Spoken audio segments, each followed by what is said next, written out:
ইমাম হুসাইনের আব্বা মাওলা আলী শেরে খুদা বলছেন, ওগো পৃথিবীর জমিনের মানুষ শুনো শুনো, আল হাসানু আশবাহু বিরাসূলিল্লাহি সাল্লাল্লাহু আলাইহি ওয়াসাল্লাম মা বাইনা সাদরি ইলা রাস।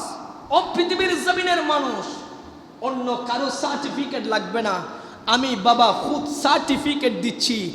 ইমাম হাসান কোনজন জানো? জিনার চুলের গুড়ারি থেকে এই বক্ষ পর্যন্ত যদি দেখো, সেটা হলো আমার নবী মুস্তাফা। জুড়ে বলেন সুবহানাল্লাহ।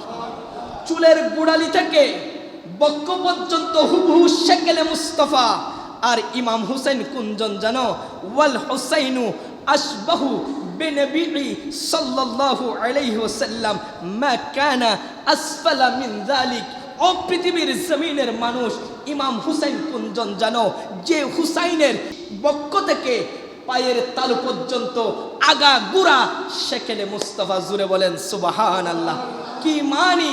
কারো যদি আমার নবীকে দেখার ইচ্ছা জেগে যায়, নবী মুস্তাফাকে দেখতে ইচ্ছা হয়, হাসান এবং হুসাইন হাসনাইনে কারিমাইনকে একত্রিত করে দুই ভাইয়ের কাছে যখন দেখবে, দুই ভাইকে যখন তোমরা ভালো করে দেখবে, এটা তো হাসান এবং হুসাইন নয়, যেন হুবহু আমার নবী মুস্তাফা। জুড়ে বলেন সুবহানাল্লাহ।